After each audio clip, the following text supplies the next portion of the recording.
ธุอนุโมทนามิว่างគុំ3 ដងទាំងអស់គ្នាទៀតកូនចៅបាទមានពាក្យពេចន៍អីត្រូវនិយាយជាមួយ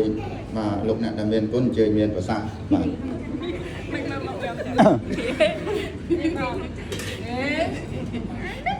ហើយ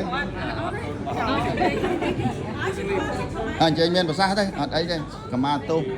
មេត្តាបិតាហើយនឹងធ្វើបុណ្យឲ្យមេត្តាបិតាសប្បាយចិត្តមានអាយុវែងសុខភាពល្អបកាយខ្មែរនិយាយអង់គ្លេសចឹងឲ្យជាបឋមឲ្យលឺទៅលឺទៅលឺឲ្យលឺឲ្យមានប្រសាសន៍អញ្ជើញចុះបាទចៅទាំងអស់គ្នាយើងចង់កូនចៅទាំងអស់គ្នាហើយជាមាត់ឡើងមកបាម៉ាក់បងមើលមកបាម៉ាក់ខ្ញុំលោក មើលមកបាម៉ាក់បងសម្រាប់ទៅគាត់តែឲ្យសូមទៅផ្លាយមួយទៀតទោសឲ្យកូនចៅទាំងអស់គ្នាហើយទៅផ្លាយមួយទៀតឲ្យប្រដៅទាំងអស់គ្នារស់នៅជាសុខកាយសុខចិត្តទៀតសូមអ្នកផ្សេងទៀតអ្នកផ្សេងទៀតដូរគ្នាជូន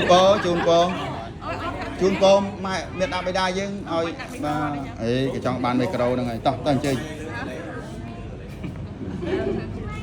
ចឹងក្នុងឱកាសបន់កតញ្ញូតាធរកូនចៅទាំងអស់មានខ្ញុំមានបងស្រីអូនស្រីហើយនឹងគ្រួសារសូមជូនពរសូមជូនពរម៉ាក់ប៉ាទាំងអស់ឲ្យសុខភាពល្អយូរវែងមិនឃើញមានបានជើញមានប្រសាសន៍ម្ដងម្នាក់ទៅទេបាទគ្រប់គ្នាទៅខាត់តរិទ្ធនេះសូមបានច្បាស់ណាស់សូមជូនពរឲ្យពុកម្ដាយទាំងអស់គ្នាមានអាយុយើងយូរសុខភាពល្អហើយសុខសប្បាយនៅជាមួយកូនចៅជាមនុស្សតទៅនឹងទៀតអរសាទរសាធុអរសូមម្នាក់ទៀតហ្នឹងសូមកម្មាទោសប៉ាហើយម៉ាក់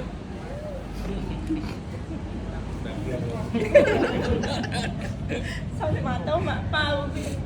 ឃើញខុសប្រឡងសន្យា